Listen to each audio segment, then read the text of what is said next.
All right, everybody, welcome. Thank you so much for joining us tonight here on CAG Chat. It's going to be it's a pleasure to have you all with us tonight. We're joined by our co-hosts, um, Tanya Wakefield, Derek Holmesley, and also Donna Goodman. Lavon Rudy Thomas will be with us. I believe she comes back in a couple of weeks. Yeah. But yeah, so tonight we are going to be discussing the OIG report in relation to some of the um, Oh, sorry. So sorry. it's all good. Right. So we're going to be talking about the YG report and also updating you on the transportation issues, or not necessarily issues, but whatever's coming for the school system. Um, I'll go ahead and do the disclaimer, and then I'll pass it over to Tanya. Keep in mind that we're not attorneys or any legal advisors. We're just community professionals who love and enjoy our community and want to make sure that we thrive and have good governance and accountability in Prince George's County. So again, thank you all for joining us, and I'm going to pass it over to Tanya. Tanya. Okay. Well, last week, you all may remember, we showed you some invoices, attorney invoices that were submitted by board member Shayla Adams Stafford. And we had filed an appeal with a request actually with the State Board of Education asking for her removal because of misconduct, because the invoices that were submitted clearly are not aligned with the reason why she said that she was eligible for reimbursement. And you may remember, and actually, this was the week before last because we were off last week. Um, when the state dismissed it, they dismissed it based on the that old infamous OIG report that they always use to try to um, actually, I guess they call that their ace in the hole or their rabbit in the hat. But anyway, they try to use the OIG report to dismiss that case, saying that Mrs. Adam Stafford had a right to defend herself, and we never said she didn't. You know, anybody who's accused of something has a right to defend themselves. So that was not our issue. Our thing is that you just can't submit invoices for services that cannot be substantiated for reimbursement, and that was the purpose of our claim with the Maryland State Department of Education.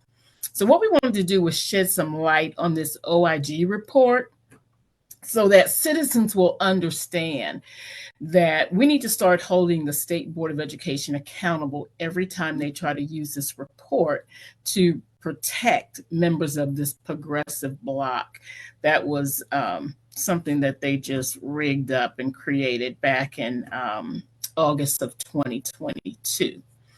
Okay, I'm going to go ahead and share my screen so everybody can see. Now, this came from the State Board of Education. This had to do with the impeachment hearing for Dr. Juanita Miller, and you all may remember she was exonerated in her case, not them. But clearly, this is what the State Board of Education said. This is what the State Board of Education said in reference to the opinion of Judge Richard O'Connor. Now, remember, when the judge puts that opinion out there, then that sets the precedence for how things are ruled in the future. So again, the administrative law judge, he ruled that the OIG report was not competent evidence, and denied its admission to be even used. And you got to remember, the individuals that were trying to submit this report to be used in Dr. Miller's hearing was Shayla Adams Stafford, David Murray, Edward Burrows, who was the other one? Rahila Ahmed, Did I Mm-hmm. get them all? Joshua Thomas, who's no longer on there. So they were all trying to submit this report as evidence for the judge to use against Dr. Miller. And again, the judge who looked at the report, he read the report, he looked over the information, he clearly said it was not competent evidence. And why did he say that? He could not rely on the facts deduced by the inspector general. In other words, he couldn't believe the inspector general's report. Yet and still, this is the report that the State Board of Education 3 weeks ago used to dismiss our request for the removal of Shayla Adams Stafford based on misconduct, this OIG report. So we just thought it was important to share this with the public so we can put this to bed so that you all know that this OIG report, and this is a shame because this was done by the Office of the Inspector General for the State Board of Education, submitted a report that a judge found was not competent evidence. Yet and still, they want when the state board wants to, they use this report to try to say it exonerated those board members. And you have a judge that said he couldn't even rely on the facts presented by the inspector general in this report. Well, let's show you why that judge was correct. Now, here's one of the things he says. The OIG report, he said it refers, this is what they said, it refers to documents not submitted in the case and attached to this OIG report. So they had documents. It refers to documents, but it didn't admit the documents so that it was attached to this report as evidence. So they just threw mud. They just threw mud on the wall to see what would stick. And based on all of this, the State Board of Education, they said, we concur, we agree with the administrative law judge's decision regarding the exclusion of the evidence. That was that OIG report. And again, why was it taken out? It was not competent evidence. So now let's show you some things about the evidence of this report. Because one of the things that we did was we dissected that report. We sent this to the State Board of Education. And as you can see, we did this back September 15, 2022. And so this has been around. People definitely know this information is out here. So one of the things that we put out here, okay, well, let's do it this way because it's not going. Okay, one of the things that we put out here, the OIG report actually said that it said the purpose of this investigation. Well, first of all, the purpose of the investigation was not to check to see if the ethic panel did a proper report. It was to see if there was any misuse of funds to conduct an improper investigation. Their thing was strictly financial. They couldn't exonerate anybody with this report. It was to strictly look and see if funds had been misused. But what is so funny, y'all remember, we showed you already July 28, 2021, a judge had already said the report was valid. And he had already told Mrs. Adams Stafford that she was going to have to go through the regular process and respond to the allegations that were submitted against her. That was already established. And there's no way in the world that this inspector general could not have known that. Tanya, go into presentation mode. I can't hear you. If you can, go into presentation mode. Okay, every time I go in there, okay, now it's working because it wouldn't go in at first.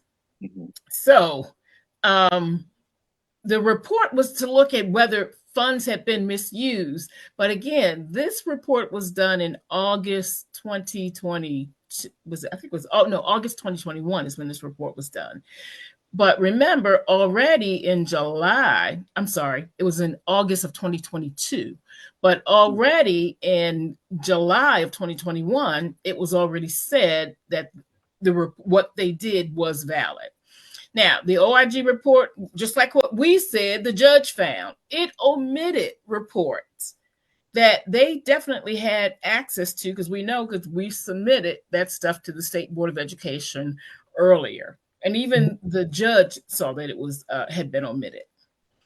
One, the OIG report never included Belinda Queen's report that she concurred with all the findings of the ethic panel, and that was some of the charges that were against some of those board members. They never ever mentioned that Belinda Queen admitted to those, she concurred rather with their findings. Then they started using partial responses instead of full responses. But remember now, they said that the ethic panel didn't use the interrogatories that were submitted. These are responses from their interrogatories. But yet and still that OIG report said that they didn't use the interrogatories to consider their decisions. Also, it failed to mention that, interrogatories are just part of what the ethic panel used. And in every report, it said that their decision included propounding in interrogatories. It considered their interrogatories. It considered their responses. So all of that stuff the OIG report said, it was not true.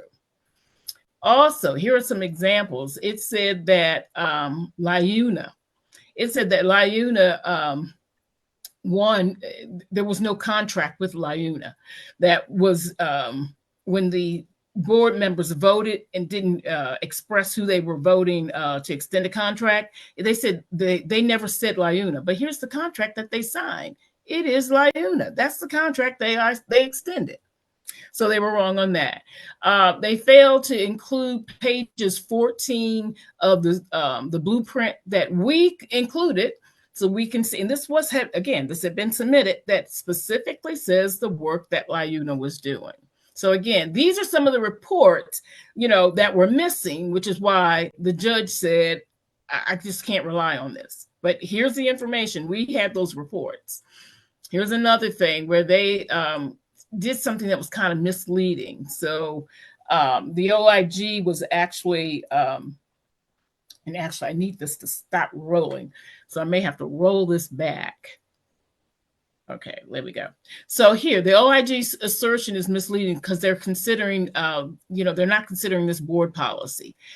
And we mentioned that these board members had a responsibility to disclose. That was one of the things that they said. It was not the responsibility of the board members. It was a responsibility of the ethic panel to say what the board members were doing wrong. Well, no, they're board members. It was their responsibility. Here's another one where Joshua Thomas actually in his interrogatory said that Human Resources did these job descriptions for them, when we clearly have information where it shows that this committee that they organize actually set up these job descriptions in positions. Let me go back. They set up the positions and then they did all the job descriptions. It wasn't HR that did it, but in the response, that's what they said to the ethic panel, that HR did it. But here we had the evidence that showed that they did it. Not only did we have the evidence that showed that they did it, here are the minutes from the meeting. And they knew we had these minutes because they had been submitted to the State Board of Education. You can see all the motions that they made. Motions to go ahead and create job descriptions. Motions that they were going to be interviewing the people. All of this outside of HR. These are some of the reports that the OIG report omitted. Here's motion number 2 in that same meeting. And you got to remember, they had one meeting when they did all these job descriptions and they made up all these positions. And I think the meeting lasted maybe 2.5 hours. It may not even been that long. But again, this was all done in this committee meeting. This was not included in the OIG report. The OIG report said that, again, Joshua in his interrogatory said that HR created these job descriptions. So here it is. The meeting started at 6 p.m. It ended at 8:10 p.m. Here's the email from Joshua Thomas going to Howard Burnett, copying Dr. Golson. And in it, he says, as approved in the committee, these positions, along with the, let me pull it back, along with the executive, associate, and district liaison. So they approved these and created them all. Joshua Thomas, board member. I don't think he works for HR. This was not included in the OIG report. Clearly, you can see he lied in his interrogatory. The OIG, this was another thing was funny. The OIG had done an investigation about one of the people this committee hired. And that gentleman was being paid $127,000 a year to be the board executive director. When he went under investigation, he resigned, therefore ending the investigation. But you got to remember, let me pull this back, that was done in 2021. This OIG report was done in 2022. So they didn't even use their own evidence that they could validate that committee had hired people in violation of school board policy. They fired people in violation of state law, and they did all these job descriptions and everything. But again, the OIG report is saying that Joshua Thomas's interrogatories that they used were correct, and the OIG, the ethic panel didn't consider it. But again, they didn't even consider their own investigation that validated what the ethic panel had said. And Tanya, I think you should break down some of that stuff a little more, because our audience may not know what interrogatories are and some of the other things that you have said. So Sure. Again. So with interrogatories, when the school system does an investigation, what they will do is, after they do their investigation, they'll come up with some questions, and they will send those questions to the accused and say, look, this is what we have concluded from our investigation. We need you to respond to our findings and let us know, give us an explanation. So that explanation has to be given under oath. These individuals all were given their interrogatories, or those questions, and they had to respond to them. And here are some of those responses is what the OIG report used. But what they did not do was tell us we'll get to the other part. They're just saying that the ethic panel never considered the responses that these board members sent, or their interrogatories that were sent in, explaining their behavior. You know, Tanya, if the public is interested, we can play some of the videos from the court hearing. Oh, you got those? Well, I don't have them queued up right now, but Okay. on a different, on another episode, we can most certainly play surely a couple of the audio. Oh yeah, we surely can, because that would be very interesting. Now, here's a good one.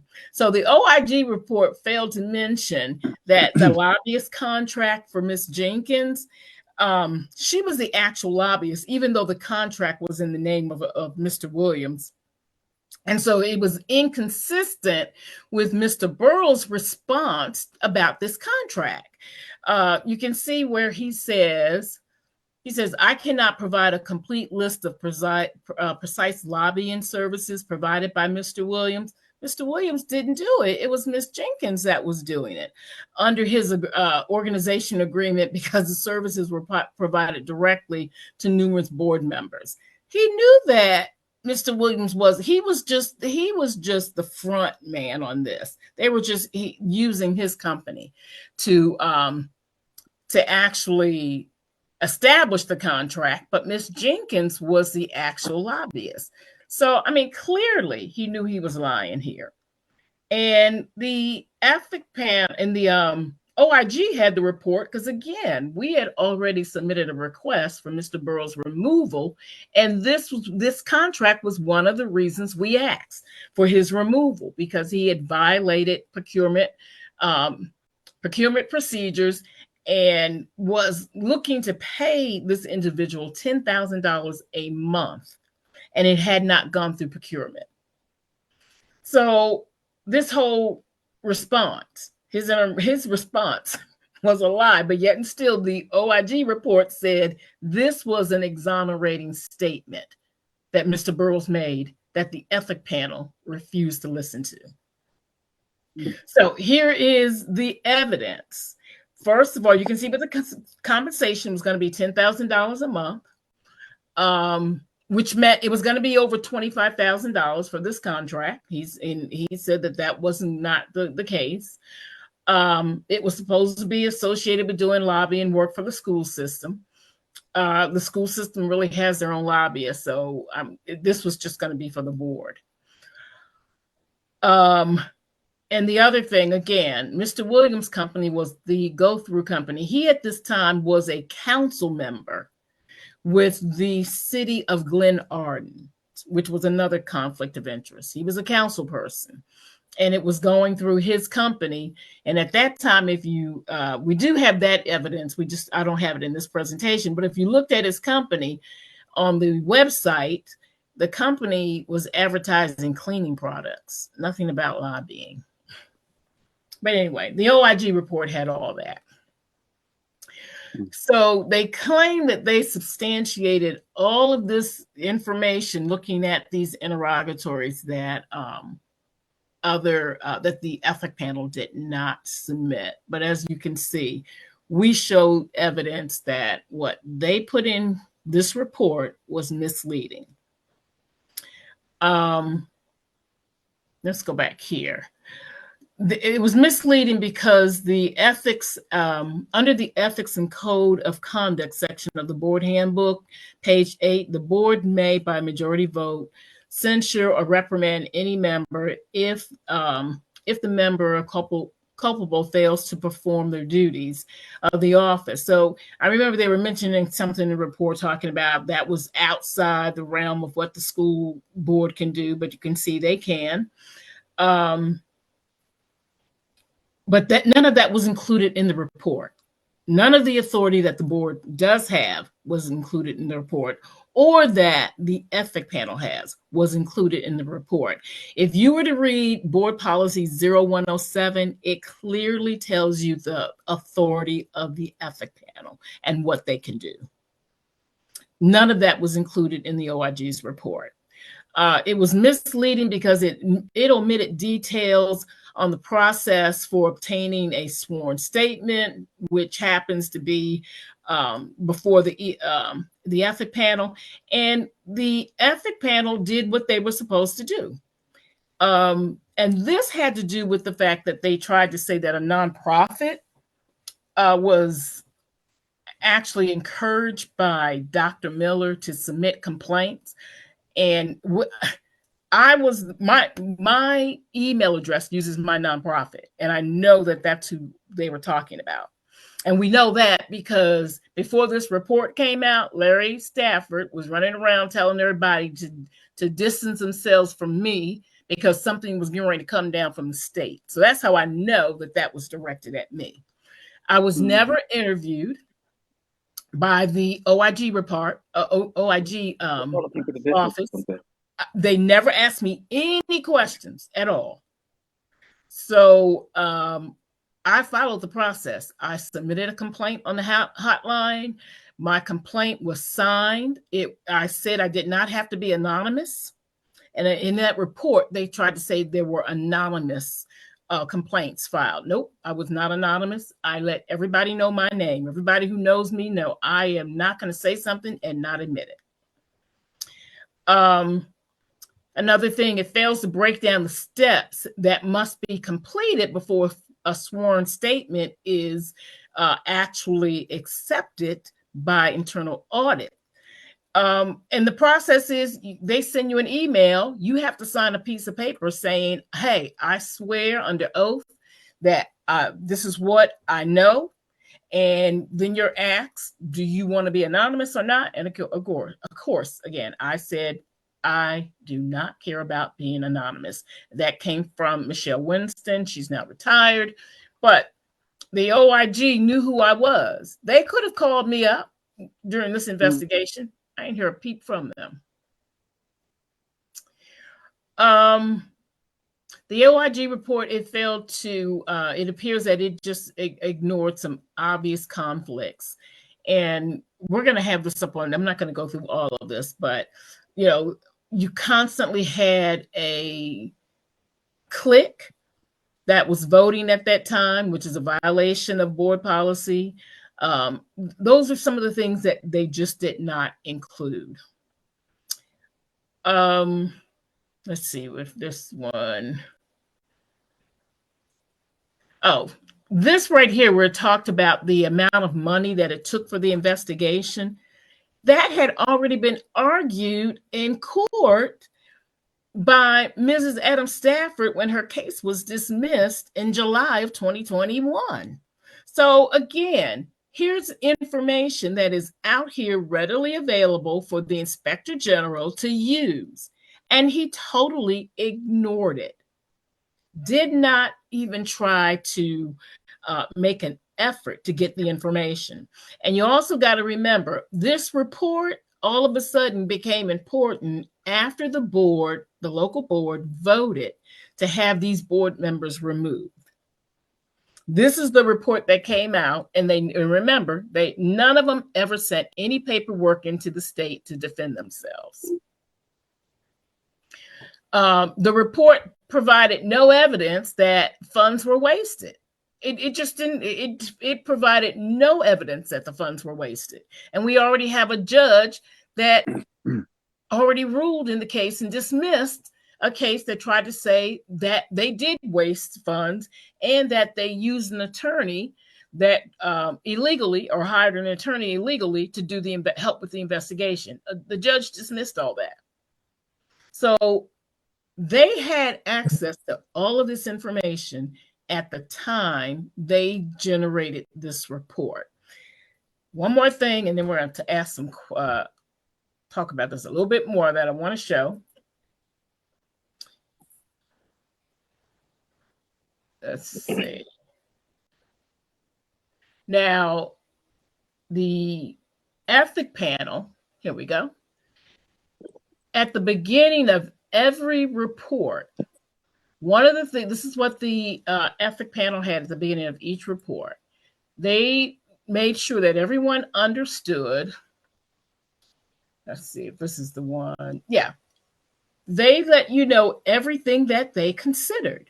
They considered that investigation, considered interrogatories, any documents that they produced, any interviews that they attended, and ultimately, based off of those things, then they made their tentative findings. After they do their tentative findings, these board members then have the right to come back, and this board member did, this former board member. The board members then have the right to come back and question or give explanations to anything that is written in their interrogatories. Remember, none of those board members came back other than Belinda Queen. No one else cooperated. They refused to go back and respond to their the findings after looking at their responses, the documents they produced, and being interviewed.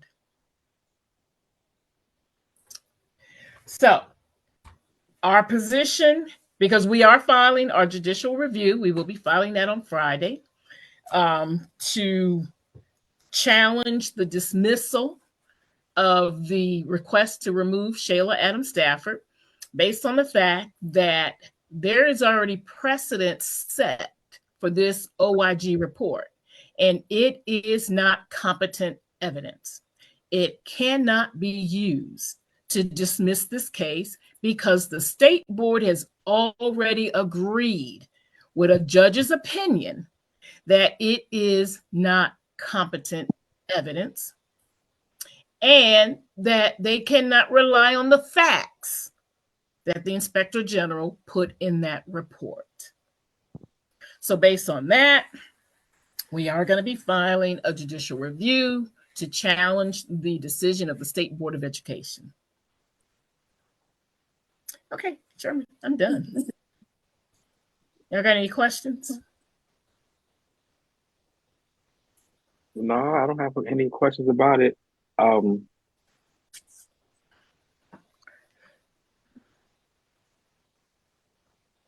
Pretty cut clean.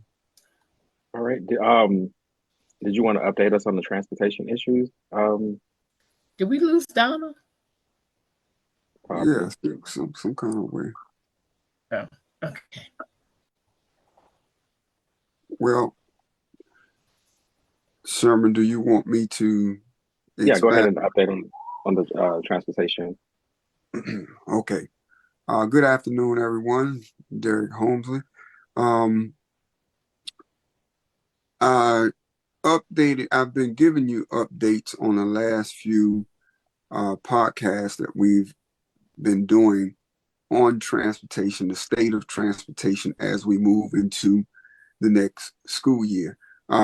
Historically, transportation uh, plays a very big role in the success of the opening of a school year.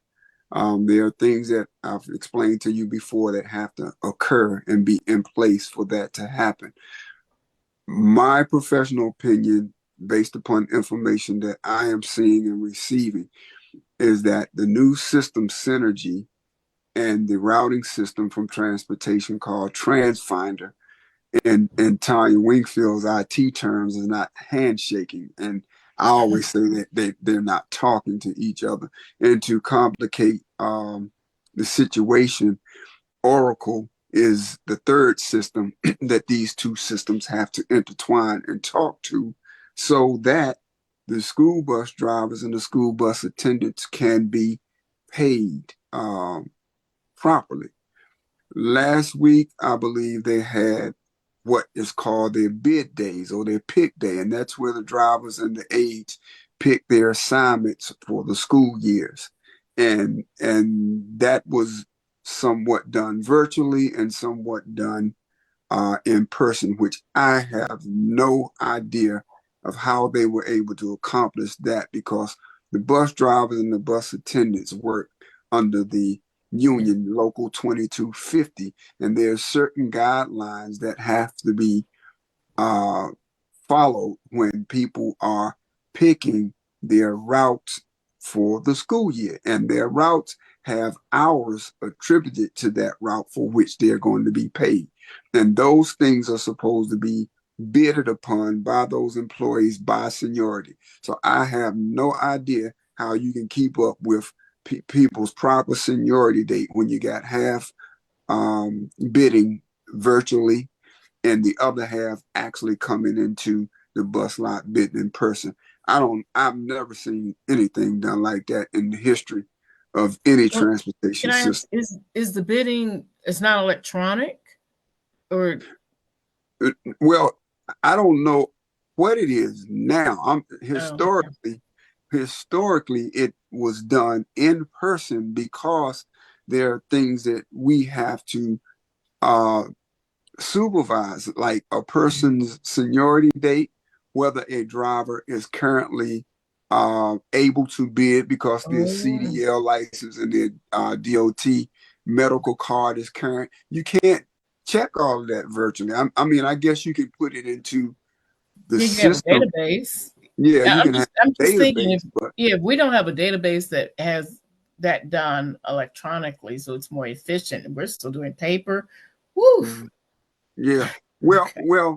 And see that's I can understand you saying that from an IT mind, Tanya, but that's why transportation is a whole different animal because certain things in transportation you have to do with the human aspect. I mean, it's great to have computers and things of that nature, but um, it I could do a whole show on that. So I'm gonna just Mhm. leave that there. But the main thing I want to focus on for the community and the students today is that Synergy. I think they have opened Synergy up so that you can go into Synergy and look and see what your child's bus route information is according to what school they're going to go to. But I'm being told a lot of that information is not proper information. It is Mhm. not what it needs to be, and some parents and children may not even be able to see at this time, the last time I got information, where their child is going to get the bus and where their child is going to school. And that is crazy because school starts Monday, and this is information that you probably would like to have in July sometime so parents can plan their work day and know that their child is safe going out to get on the bus. The other issue is that the way they have arranged the bell times and the tiering of the buses is just causing, again, elementary schools and high schools to be on a same bus route, on the same Mhm. tier, going to school at the same time. And that is utterly impossible. Um, Right. so this information is so important because the information is being told to the director and the higher ups that these tiers are not going to work. These buses routes are jumbled together, and we do not have enough time to get the kids to the prospective school according to the tier. So let me explain it a little bit. A high school might be on a 7:55 or 8 o'clock bell time. A elementary school may be on that same bell time, and they may be on the same bus route tier in the morning. That driver is not going to be able to get the kids from two different communities going to two different schools at school at the same time for two schools. So the answer I've been told was that the director said just back the buses up 20 minutes so they get there. But sir, you can't just back the buses up because teachers and administrators also work for a union and they are to be paid a certain number of hours of a workday, and they are not obligated contractually to come in earlier to receive children and sit with the children till school starts because the transportation system cannot get their tiering and their bell times correct. So, Derek, So so you're saying when they say back it up, that means you start earlier, not to no, say kids are no, just going to the school, automatically late.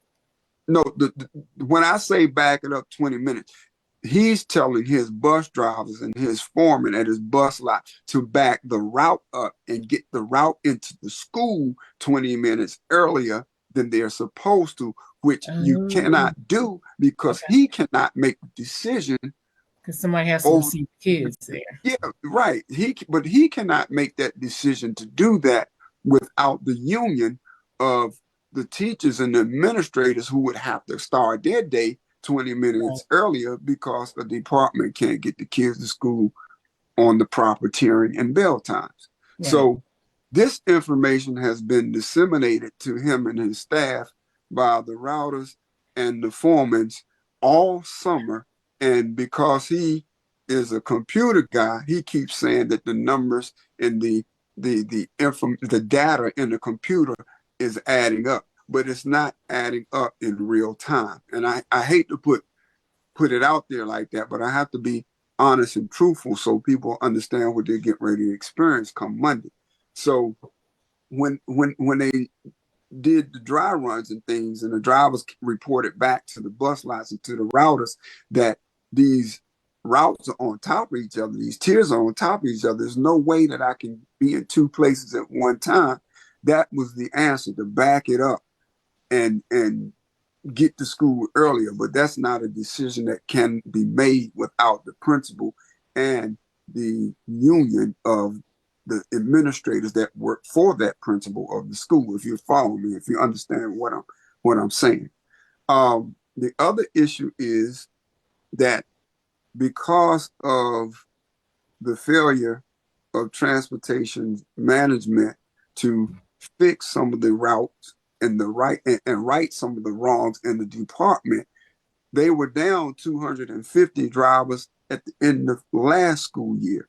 More people who would have loved to continue driving school buses for this county have now opted to resign or retire or go to other counties because they're tired of working for management that can't get their pay right, they can't get their routes right, and the behavior of the children is off the chain when they get on the bus, and they can't get any support as school bus drivers with children acting up on the bus. So you're talking about you may be 300 plus drivers down to start the school year, and nobody, from what I've been told, in the HR department has had any kind of recruitment uh, classes going on during the summer. So you already 300 drivers in the hole, and you don't have anybody matriculating through class to come out when school starts to drive these buses.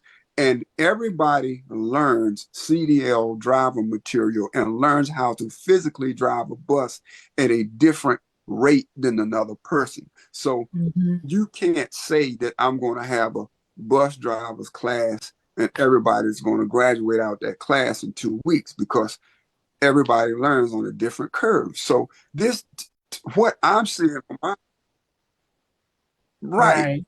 So what I'm seeing from my professional opinion of running pupil transportation systems since I was 21 and I'm 56 now, it's setting itself up to be the perfect storm. If y'all remember that movie, Perfect Storm, with the this everybody is a died. yeah, That's terrible. That's not good.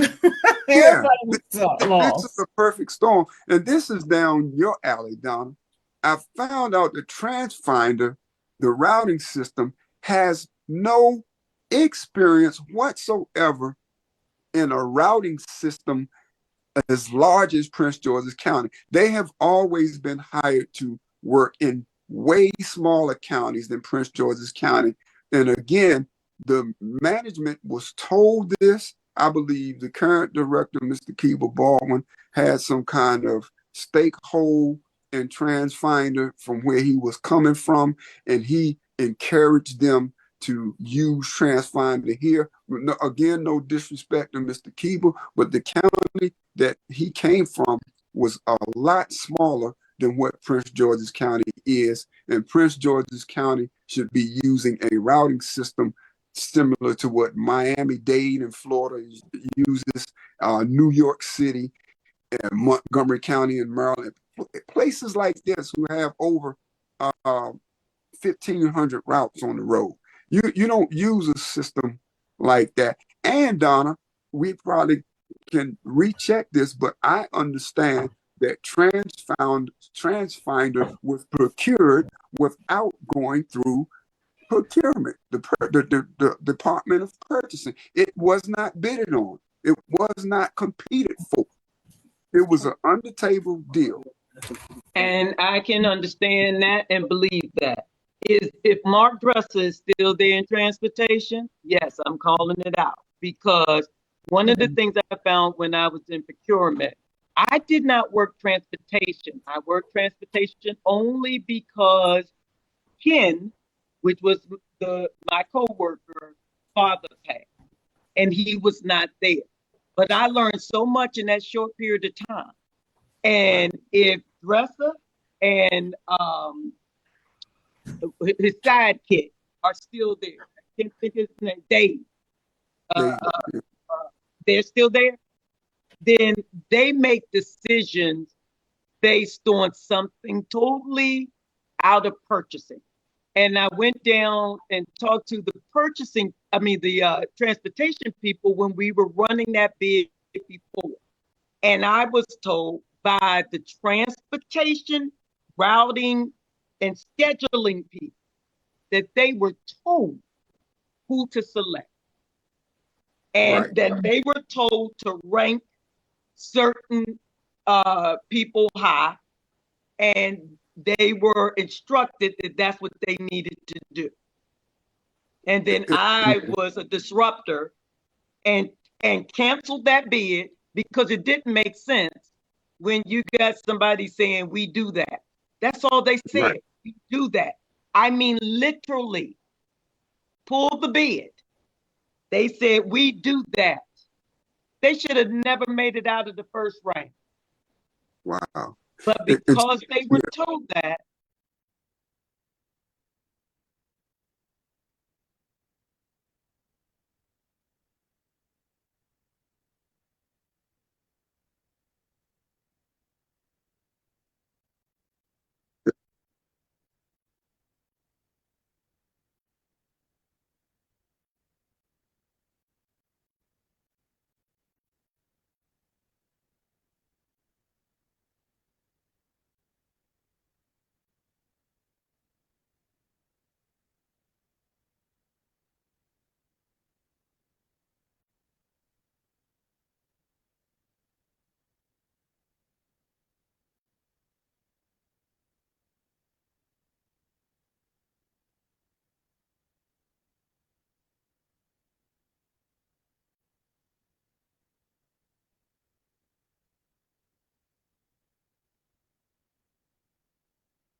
Mhm.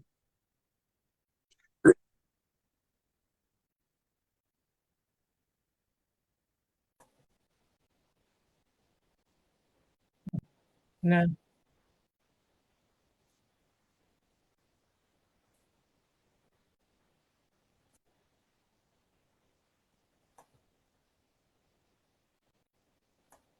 Right.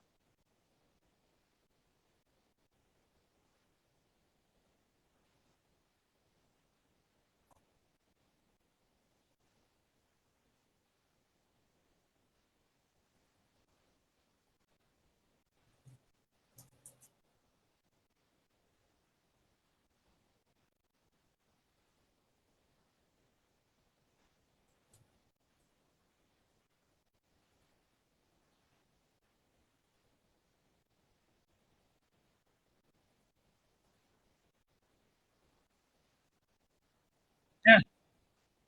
Right.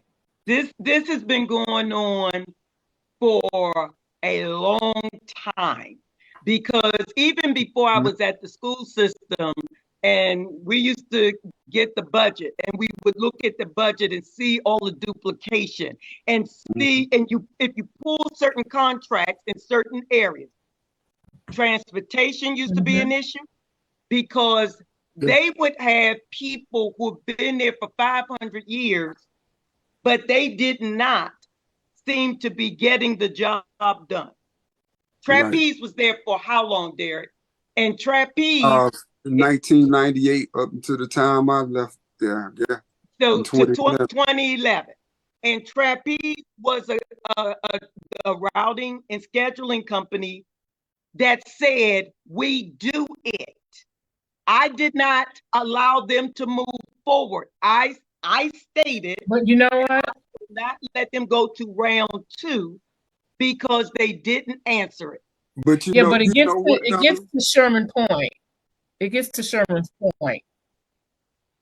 Right. Yeah, No, no, what I would say, it just gets to your point, the lack of oversight that's right. and Right. and things being driven through the school system, because that is the easiest way to get kickbacks and do Right. everything else with Absolutely. contracts. And They I push agree. all these services through the school system. Yeah, there was an administration. But And see, this is when, like when Donna said we were going through this administration, one of our former county executives, they were establishing MOUs with the school system, and the MOUs with the government agency. So the government agency was providing the service that usually we would go out and get more, compete with other businesses. Right. That's when we had those big scandals of where a lot of employees got into the system that molested kids. These people they weren't properly screened, but yeah, we have to look at this oversight because I can give you too much. snow removal is an area where they're doing that. You got multiple people, and then the state the state will have individuals where one thing I have to give Mr. Mouse, he was trying to shut down some of the loopholes. And he would actually, he had me go contact the state and find out any services that they already have before contracting it out. So that we can see if we can piggyback, we move that money to there, we save money on going through the bid process, and it was also eliminating some of that under the table crap. Period. It's happening. It's still happening. So Donna, let me backtrack before we get too far gone. When you mentioned trapeze, I was very instrumental in getting trapeze coming out of DC when I got the job with PG, because I had worked with the trapeze routing system. Trapeze routing system was capable of handling a county this size. Where me and Mr. Keith Miles were going to bump heads was, I was hearing as I became acting director of the department, that he wanted to pull it. But see, I didn't understand the procurement part at the time because Mike Dotson hid that from me. And I kept telling Miles, no, man, trapeze is the system that we needed. Then he kept telling me we need to rebid or do something. But see, I didn't know the procurement reasons behind. Now it's all coming clear. But let me just say this.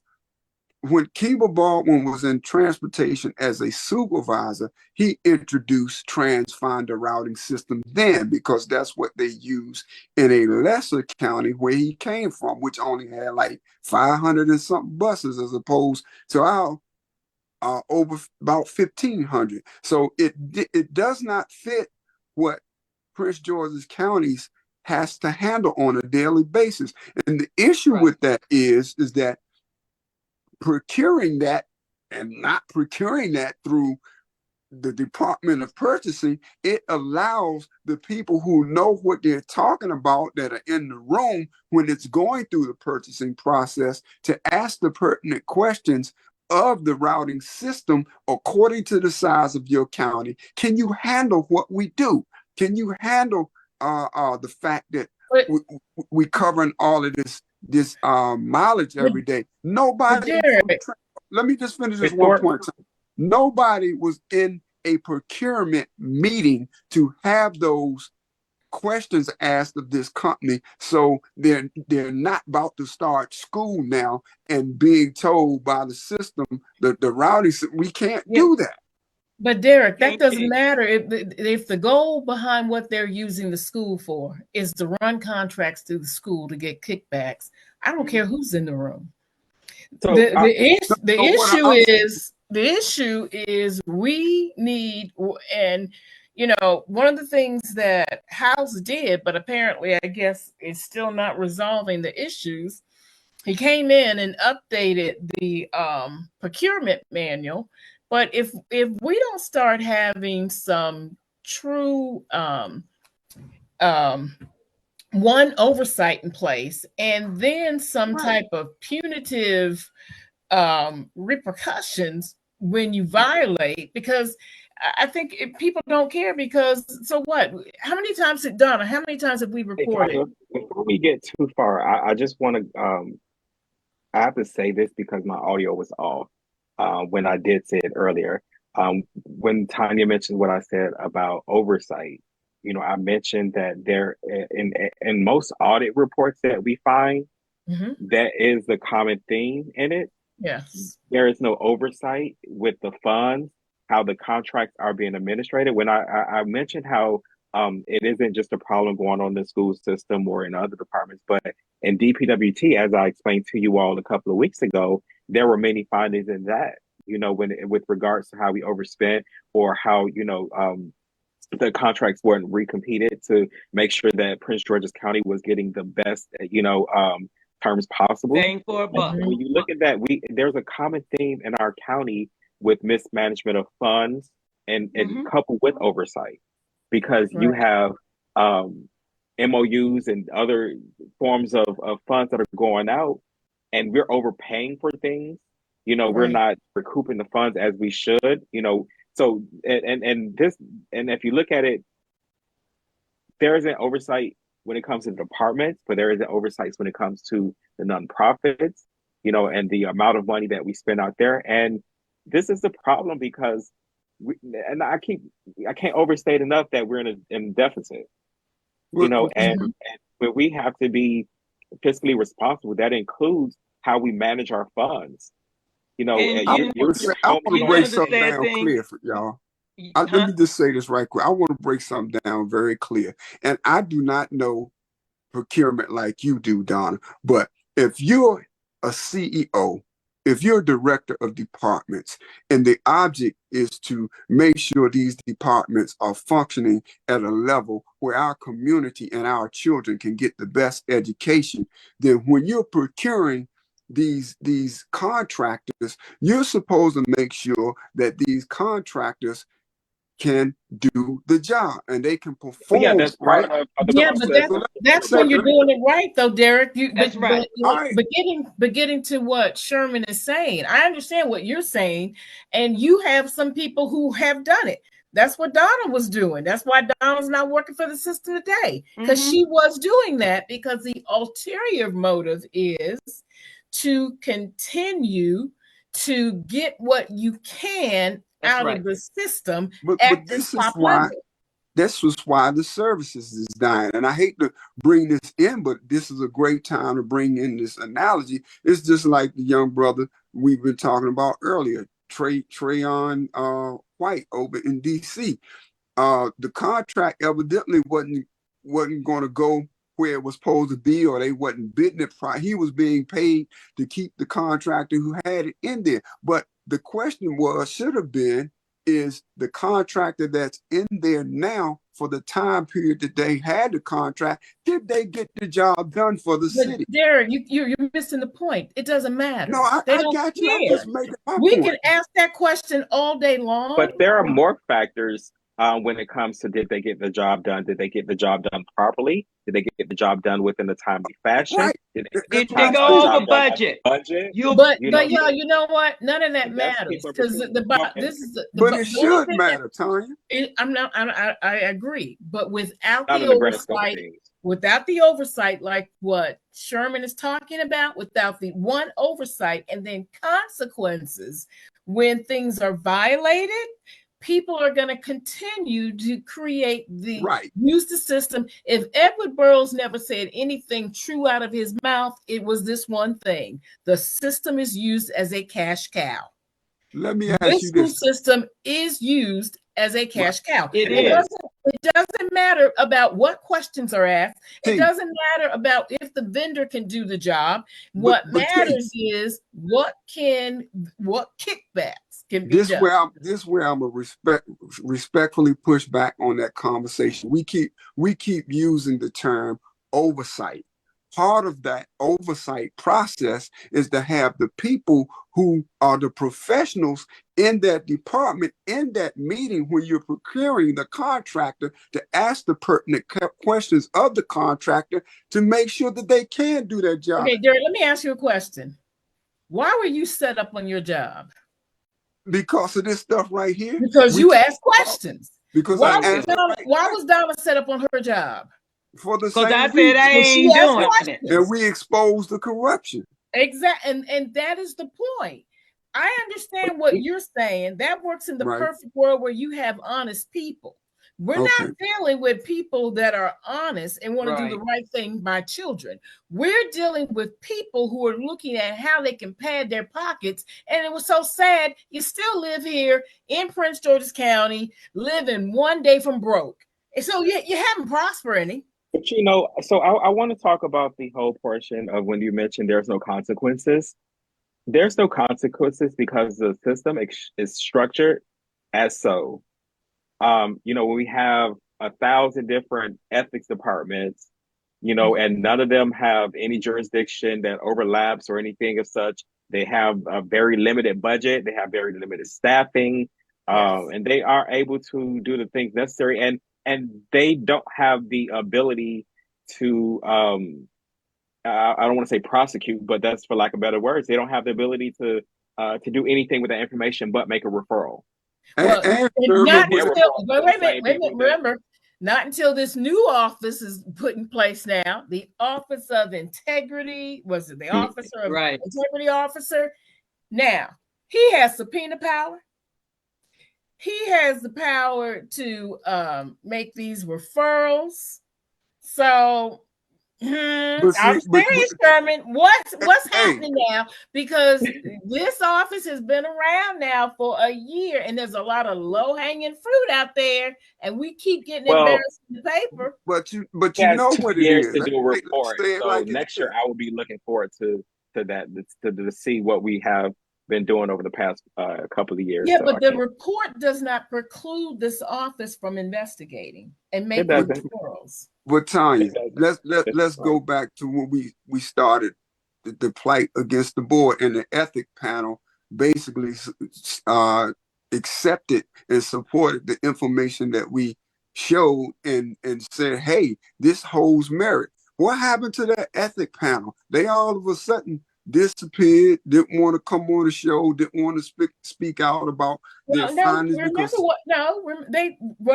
Well, first of all, remember the law, they're bound by law that they cannot discuss the report. They can't discuss the report, period.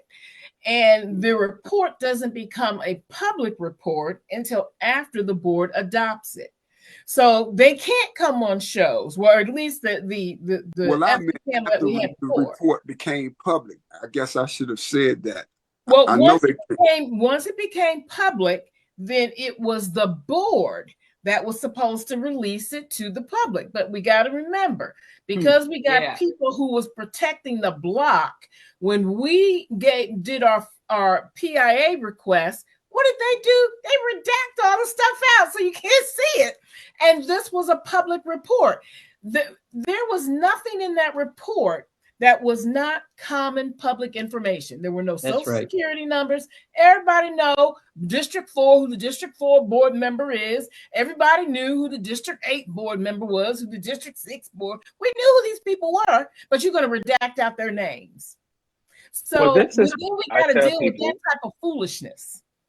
This is why I tell people that we need an inspector general in Prince George's County. We need an office of an inspector general so that we can avoid having to sidestep and go through all these different motions. And I think that you, the public, if you agree with me, then we should get that measure on the ballot since our elected officials won't do it.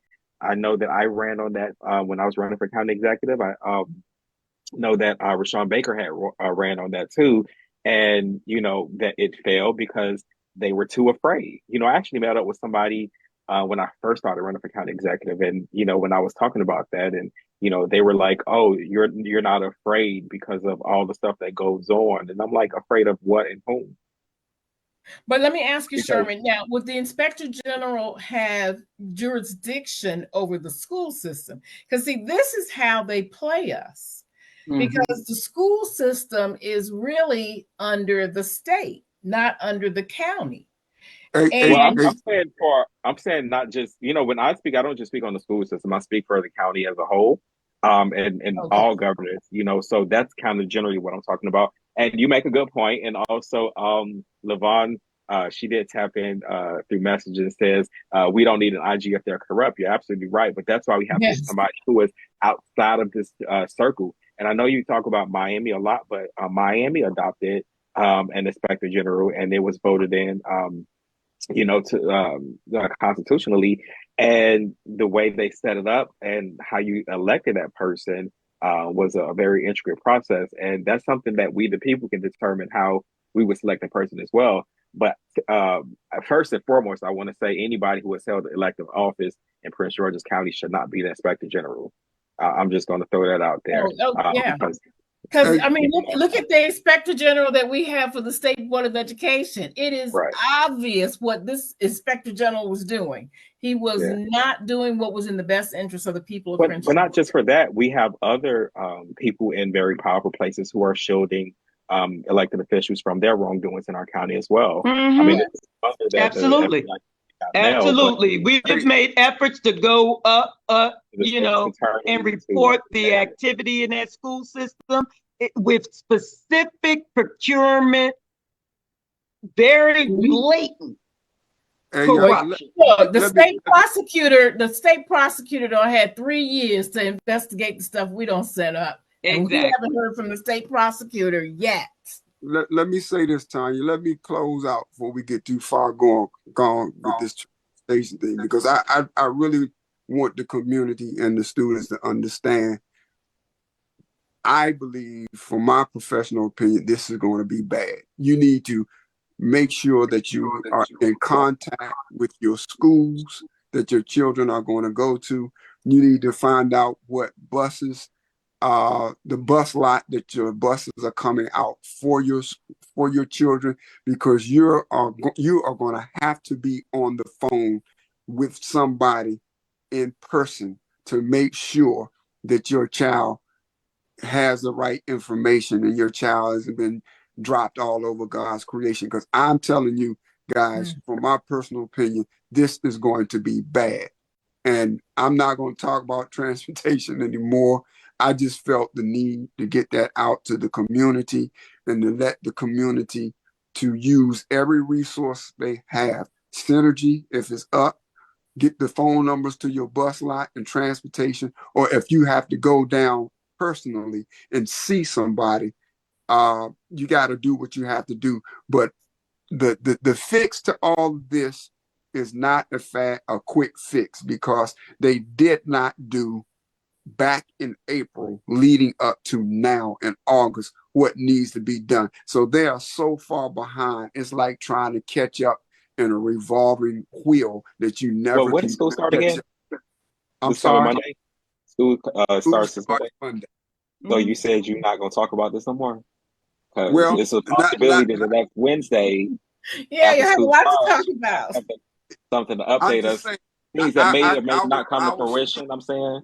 Listen, I will speak again after Monday, and if my prediction or what I see is wrong, I will be the first person to apologize or what have you. But the management, all the way up to Mr. House, they are not listening to the transportation staff who have been there for years, and they can tell just by looking at the template of the routes right now that this stuff is not going to work. And they've been telling them all summer it's not going to work.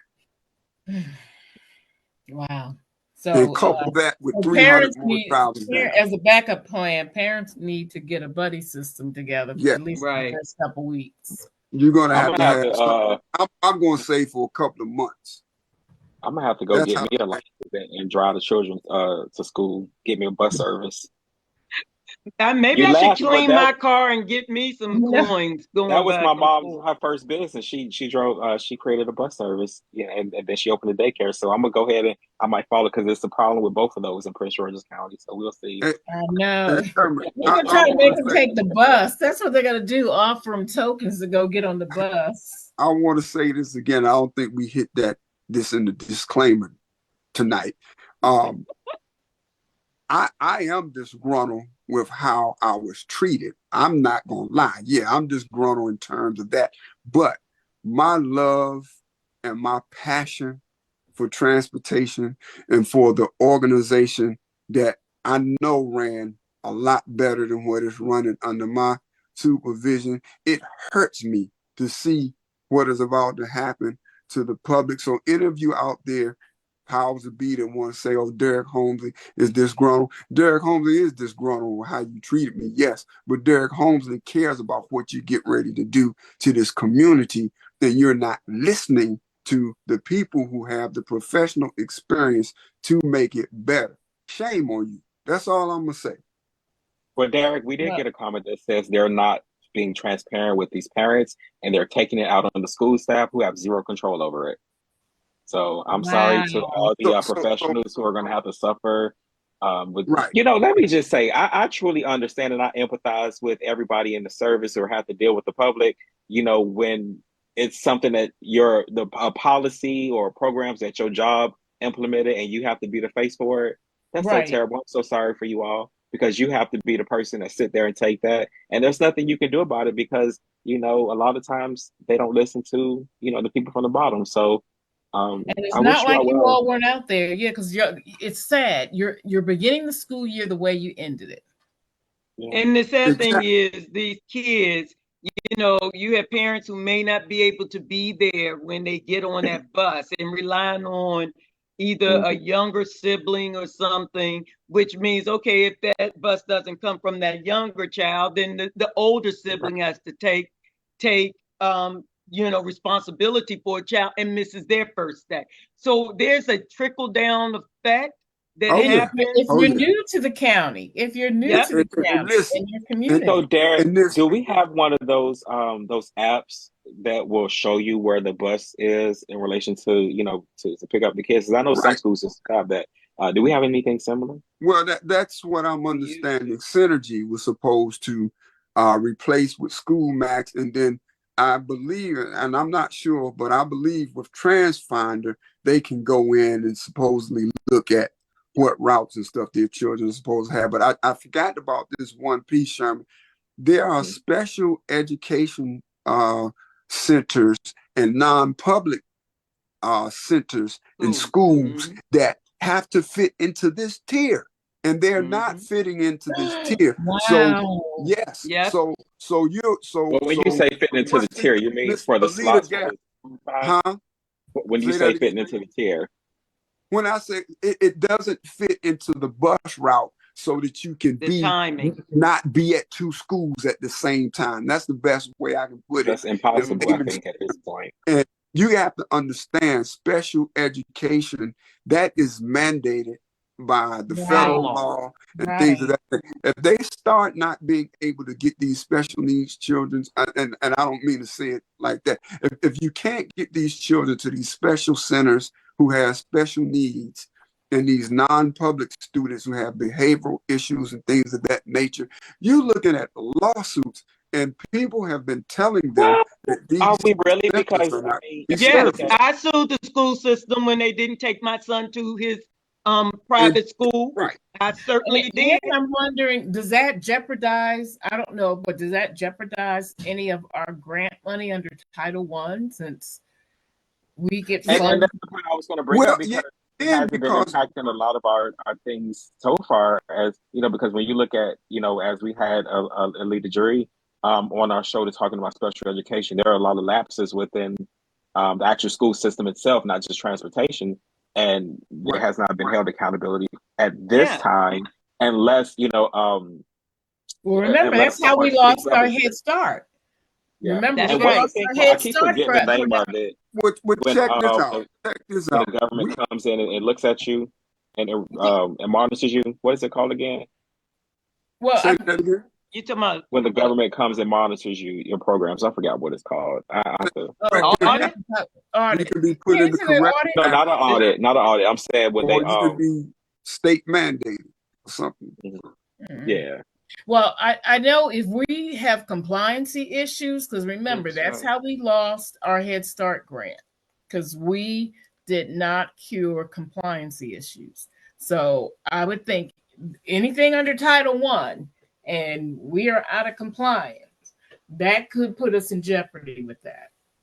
But those are questions that, we really need to get some answers for. And in special education, there's something on the bus that was implemented in Prince George's County before I left, and we went into state corrective action behind this. That's And it. Corrective we action. we had a year to get out. We got out in 6 months because we worked our butt off. But we had accountability sheets on the special needs buses, which was supposed to be accountable for every child on the bus if they rode that day, if they didn't ride that day. And this process allowed us to get grant money, Tanya. We were able to submit that information, and we got a nice, pretty penny in transportation, like up to 200 and some Well, thousand but dollars. that's what I'm saying. They don't even do it no more, and Title they could One, be they put in do have state their correction. compliance stuff. Right, they can be put into corrective action Corrective again, action. and that stuff ain't easy to get out of, man, because you have a strict schedule on what they want you to do and what information that you have to report to get out of that situation. And it takes special ed and transportation working together to get out of that. So it's a lot going on that they don't even perceive because you got people without the historical background and experience on how to do it in positions that ain't doing it. You know, I think one of the things that is so sad about this is that the school-based personnel that is impacted by all of this silliness happening in central office. Absolutely. And they are busting their butts to try to get things done right. And when I say school-based, I include the bus drivers. Right. They're doing all this, and we still have all of these people in the central office just not given a good flying hoot about the children or the dedicated educators who are out, or school-based, I'm going to say school-based personnel because they're not all educators, that are busting their butts to try to make sure schools operate properly. And Tanya, but let me say this one last thing. I'm coming now at our state legislators because, see, you want to huff and puff and talk about how you state legislators and how you go out here to Annapolis and do all this. Start doing your job, because our schools should not be in a shamble. There should not be a lack of oversight, a lack of accountability, simply because you write these laws that don't even have teeth. How can you give us an integrity officer and knowing that the person who inspired you to write it, Mr. Burroughs, was doing it because he knew the corruption in the school system, and you put some stupid language in there saying he doesn't got to give a report for 2 years? What kind of foolishness is that? Right. Mr. Who was that? Who was it? Who sponsored that bill? I believe it was Alonzo Washington who sponsored that bill. Probably. This is ridiculous. You know, y'all sitting up here writing bills for friends. I'm sorry, y'all. I got to go off on this one little tangent. You all are sitting up here writing bills for friends, writing a bill, and then you got the audacity to speak the ignorance in public and say, "Oh, we wrote that bill so everybody's bills get paid." That is not your job. Doing that is a violation of our Maryland Constitution. Read the freaking thing. You are not supposed to be writing bills so that you have agents, one branch of government, dictating that how an employee is hired when another branch of government is paying their freaking salary. Read your freaking Maryland Constitution and stop writing these bills that make no freaking sense.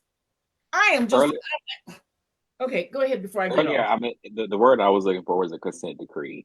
I feel like, if we started getting more funds from the government, talking about for transportation or other stuff like that, we would be in consent decree, because we can't. We don't have the inability so far. We have not proven to be able to monitor our finances properly. Just like, when we lost Head Start and some other fundings. But I often wonder why we haven't been put on the consent decree. And maybe it's perhaps because nothing has arisen to the level where the federal government needs to monitor the Title Ones or, some of the special ed programs and different things like that. And would they want to do that? Because imagine what that will open up across the United States. You know, how many other school systems aren't doing what they need to do for the special education population. Well, So that's something that we should consider. I definitely Sherman, would love for us to get more funding, but you know, we have to do better Sherman, with the funds that we get. Sherman, guys, and the public, how would you feel if your child is getting a failing grade in their first period class because the transportation system is getting them to school an hour late every day? There were children last year who got a failing grade or a lower grade in a class that they could have intellectually passed with flying colors, but they got a lower grade because they were penalized for the same system that's supposed to be educating them, getting them to class late. That's not fair. What does that do to the morale and the thinking of a child who's trying to do their best? So I'm telling y'all, that is going to happen when school starts Monday. Now, how long and how extensive this will go on, like Tanya said, for the first couple of weeks, no, I'm thinking all school year. Because again, if it's broken in August when it should have been beginning to be repaired in April, you didn't even have your new system up yet. You didn't even have Synergy up yet. You didn't even know if Synergy was going to talk to Oracle or handshake with Oracle. You didn't know if Synergy was going to handshake with a routing system in April. And then you still didn't know that by July 1, which you know what? I just don't understand, and I know this is the IT side of me, but and Donna, you know, what they don't have any user acceptance testing or no pilot testing. They don't have no type of testing in place. Parallel testing, none of that happened. Yes. I was thinking the same thing, but I said I won't prolong our chat today. So yeah. I mean, but, you but, can but always do. You can on that always note, do. on that You note, can Tanya, always not do to like cut what you they off. call. You can always set up a smaller system, get you a delta of data, and test that data to see They if did things are that. going to work. So listen, check this out. Transponder, the routing system, the management of that company that got the contract, they were supposed to be running a testing of whether this stuff was going to work and be ready for the opening of school Monday. They ain't answered the people yet. They were given Yeah, the see, but then you directive need somebody in to do purchasing who is testing. responsible for that daggone contract that hold them to deliverables. If they were supposed to be finished But it didn't go by through this, purchasing. Well, so That's the okay, let's say they didn't go through a purchasing. Who's the project manager? Who's yeah, the internal project manager? of that department. That's from, right. from, from what I'm understanding, Kiva Baldwin, the director of transportation, when he was a supervisor previously in Prince George's County Transportation, he brought this system from where he was coming from. Once they procured or got the system under the table, he bounced and went to Stafford County. And when it was time for them to get a director, when Dr. Rudy Saunders retired, they went back to get Keeble, since Keeble was the one that brought this routing system, and he's supposed to have all of this IT knowledge on computers and how to make this stuff work. They went back and got him Oh, again. you mean But like the secretary in the office that knows how to? yeah, but see, they really don't understand the historical background of how transportation runs. It's certain things you got to do at every step of the year. While you're in the school year, you're actually taking kids back and forth to school for. You got to still be in your mind working on what you're going to do for the next school year. But I understand what you're saying, Derek. But here's the big problem that I have. This is a new project, and when you have a new project, That's right. the IT department should have a project manager in place. I that looks at a timeline, and in between that timeline, they look at all the tasks that need to be done to have specific deliverables on time. So Right. now the question is, checking out our IT department. Who do you all have project managers in place? What are y'all doing? Because this goes beyond purchasing. You purchase the product, okay. Whatever way you purchase the product, legally or illegally, I don't. At this point, it doesn't matter. You're trying to implement something. You should have a project team in place.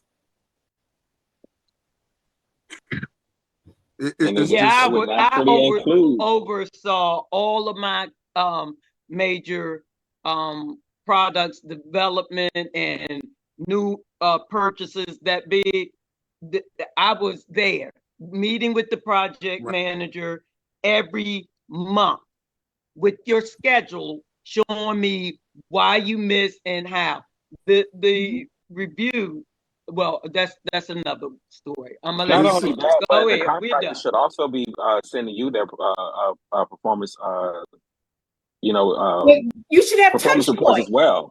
In you order should to have verify. the project manager should have touch points so that you meet with the contractors, you meet with all these team members, and you find out who is not on schedule. And then if you find out that somebody's not on schedule, what is that called, Donna? You got a deviation in place. Okay, is that deviation going to hit your go live time? And so it seems like there's so many flawed things. We have a lack of oversight and accountability with purchasing. We have a lack of project management going on with IT, so that things are going all willy-nilly. We got all this mess, but we got all these salaries being paid to people to do all this stuff. And this is bad for Mr. House. Respectfully, Mr. House. Everything that Tanya and we're saying about your checks and balances leading into the school year, I think this is his first true school opening. The managers that are sitting over your departments that Tanya just discussed, IT, transportation, purchasing, they are not telling you that this stuff ain't working. And that's very important for you, because as a superintendent of schools, if you have a bad school opening, you may not be superintendent of schools anymore.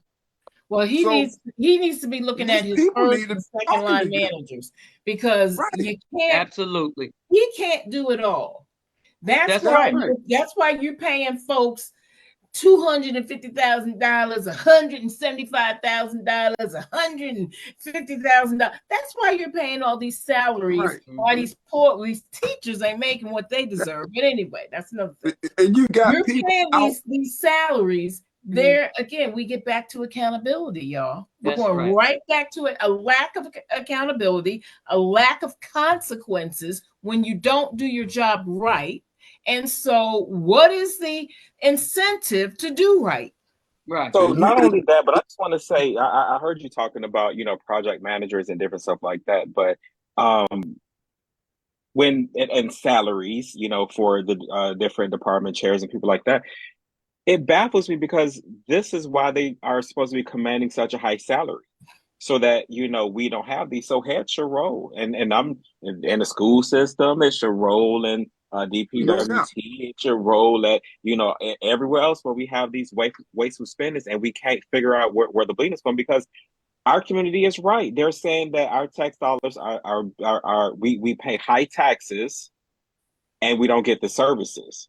And then when we do get the services, it's not to the quality what we should command. You have $1 million homes in and out Prince George's County now. Yes, we have finally gotten, a few homes in that price range, and the roads leading up to them are atrocious. A piece of crap. They posted in one of the Facebook groups, they said which, part of the county has the worst roads, and everybody was like everywhere. But then again, that takes you back to a couple of Wednesdays ago when I told you all how they aren't reporting back on how the roads are being repaired. So we have no idea which roads are actually being fixed. people go and complain to the council members go and talk to DPWT, and they get that patchwork done, and it messes up the process for everything else. So it's a project And management is right. a function that I think that we're lacking here. And when I don't know if I spoke about it here. I think I spoke about it here on CAG Chat as well. When I said that what I would like to see is the council focusing on those professional certifications as well for our county, because we have a lot of government workers in our county that could be working, well, that are working at the federal level, or who could be working at the local level and improving our process as well. Not saying that the people in these departments aren't capable. I'm just saying that we need better experience, because and the ethics report spending $1 million over the budget, for 2 or 3 different projects, that adds up. Paying 30-something thousand dollars extra to a contractor, even though they were recouping those funds, imagine what that could have went to, or missed opportunities and different things like that. So we need to get a grapple on a lot of these things as it pertains to fiscal responsibility in our county, because people are trusting our government officials to do what's right. People are trusting them with their tax dollars to say, okay, well, I know whenever I need this service, it's over Health and Human Services, I'm going to get them. Or if I'm over at housing, I need some services, I'm going to get those as well. But people are saying, well, we're backfilling, paying our taxes through residential, and we can't get the commercial resources that we want because you all are screwing the budget and can't get, the things that we need in order to get the development that we want. So, sure, this is what really is a pet peeve for me. Mr. House has his staff on NBC, Channel 7, and all this, that, and the other, speaking about transportation and how it's going to function in the school year. And we've done all of this over the summer. We've changed our synergy. We've changed the synergy. We've got a routing system, this, that, and the other. But you have not ran a mock run of that system at the time that you came on the news and told the public that transportation in your school systems were going to function more efficiently this year. They did not run a mock system of the runs until they did dry run this week. And the bus drivers came back in and said, what in the hell did y'all just give us to do? This stuff ain't working. It ain't jiving. He's probably repeating what his management has told him. Yeah, but what I'm saying, you're giving a report back in June and July on national TV about how your system is going to run better. We this, that, and the other, and you ain't even done a mock trial run. But I think that gets to what we're saying, Derek. That's where project management is so important. I'm when they're rolling out these things. I'm just venting now, Tanya. I know he's probably being told just like he was told back in September that they didn't need a PLA. They need a project labor agreement. It's going to be too expensive. He said it was going to be too expensive. That's what he was told. And then they turn around a week later and they say, okay, well, we can have it. I mean, we need to have project managers that are held with some integrity. Yeah, they got to have integrity, because they got to be honest about where you are with the project. They got to be honest about anything that they see that doesn't align with the policies of the board. We just got so much stuff. I mean, right now, need to understand contracting. That's really what the crux of it is. And Summer, I was just getting ready to say. Yeah, but even if you understand contracting, we got people who understand contracting. We got to have some account. We are going back to accountability and consequences when you violate. And Tanya, you have to start putting people as your project managers and your directors over departments that have the education and the training experience in doing it. It's just like taking Olympic sprinter Noah Lyles and making him run a mile when he's 100 gold medalist sprinter. You can't put people out of their areas. We need a project management office. We need a PMO. for the school system. And that PMO would be responsible for making sure that the resources are provided for. It would be like the departments are the customers, and they say, this is the project that I have, and I need to have this project implemented. The person who's over that project management office would basically manage all of the projects that we have on and make sure that the right resources are there, and make sure the person with the experience like program managers as well. Exactly. They would have them at every level. So apparently this school system needs to have a little bit more centralized things as far, because they do too many projects not to have a project management office, or maybe a center of excellence, something like that, where there's a centralized place where requests come in. There's a centralized place of where things are tracked, so that house can get the right information. But we gotta have the leadership to put this stuff in place, because this is just ridiculous. What you're saying, it all revolves around project management. Mm-hmm. It surely does. Well, I definitely want to thank everybody who has followed us and paid attention to us so far. We hope that you are, gaining some knowledge and understanding about what we are discussing. A lot of people, first off, really don't get it, and they think that we're just, agitating and, just busybodies. But Right. we truly care about governance and accountability, because it impacts us. What our elected officials do impact us. What they don't do impact us. Mm-hmm. And we entrust them with a lot.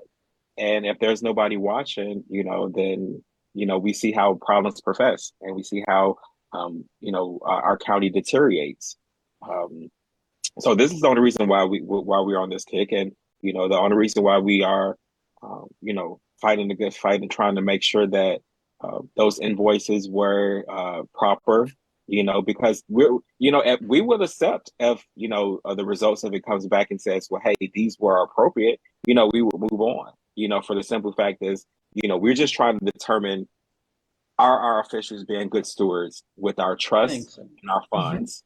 Because again, I mentioned how the recurring thing that everybody in this county says whenever you talk to them is, we already pay enough into the school system. We already gave you the blueprint or this and that. A lot of times they don't understand the differences and the nuances, but all they know is they're giving enough. They gave enough to you all, and they want you all to do what's necessary. And these bits of people, I'm gonna say this, and I'm gonna shut up. When I remember when I was with my father, and maybe I could tell. Never mind, it'll be an inside joke later. But we were at a gas station. I was paying for our gas, and we were a few cents off. And the clerk was really adamant about getting the change. And I was like, Dad, like, why is he pressed about these couple of cents? And he says, imagine if everybody came into his store today and everybody was off 5 cents or 10 cents or 15 cents. How much that would add up. And let me say this, because when I worked at Burger King, one of my, if you were short by $20, you had to take a drug test. Wow. So imagine. It's accountability.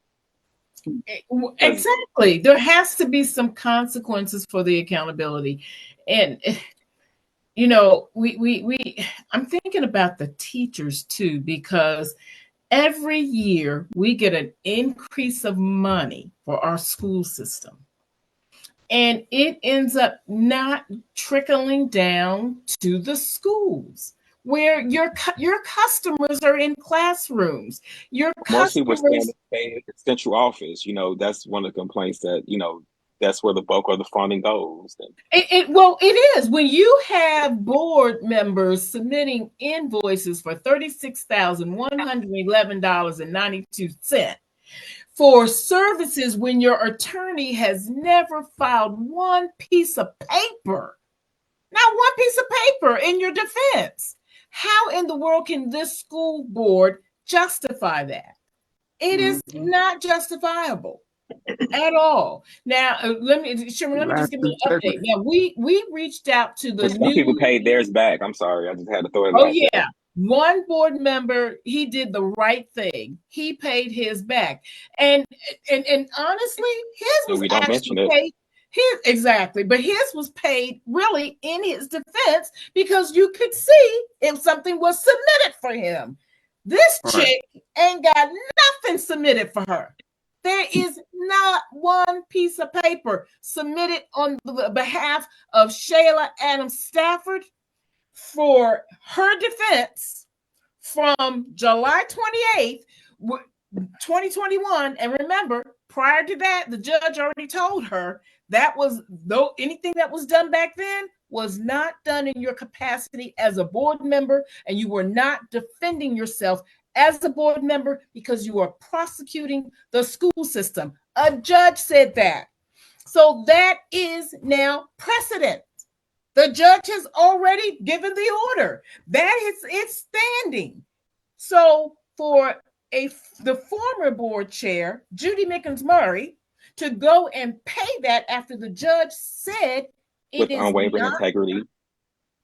exactly for her to do that, and the judge has already said you are prosecuting the school system, so you are not defending yourself. Absolutely. It is in the transcript. That transcript was given to Shipley Horn when Dennis Whitley was there, and I believe he can read.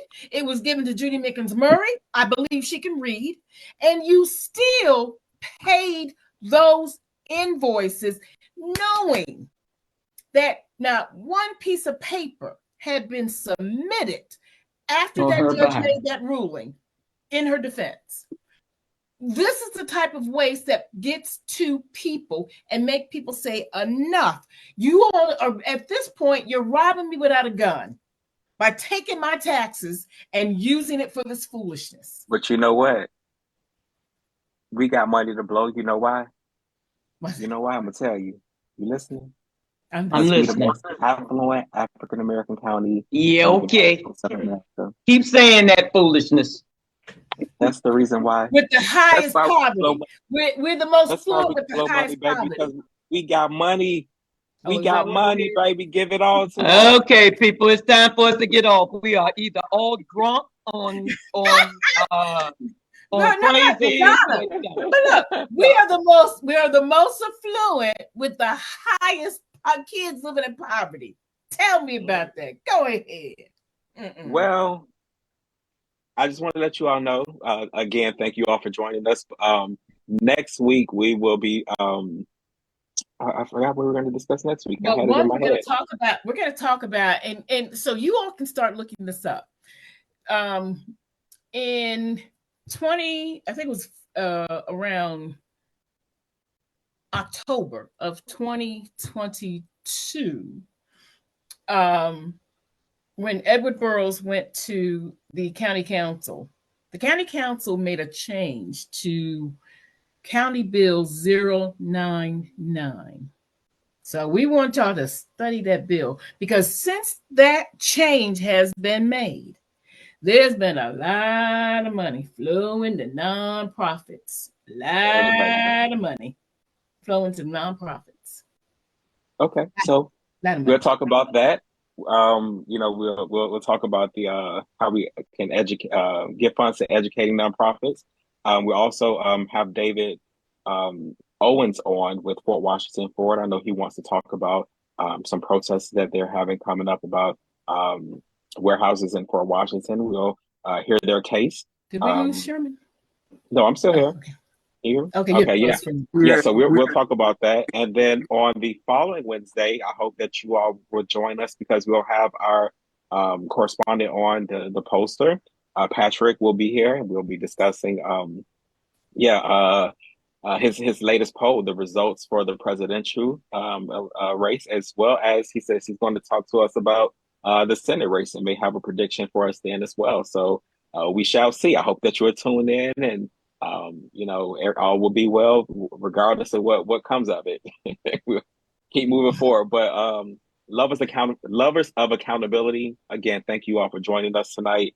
With that being said, on behalf of everyone here at CAG Chat, we thank you so much for joining us tonight. We hope that we've inspired you to take action and to speak up when you see something, to say something that needs accountability. And remember, in all that get an understanding. Good night, and stay informed. Good night. Night.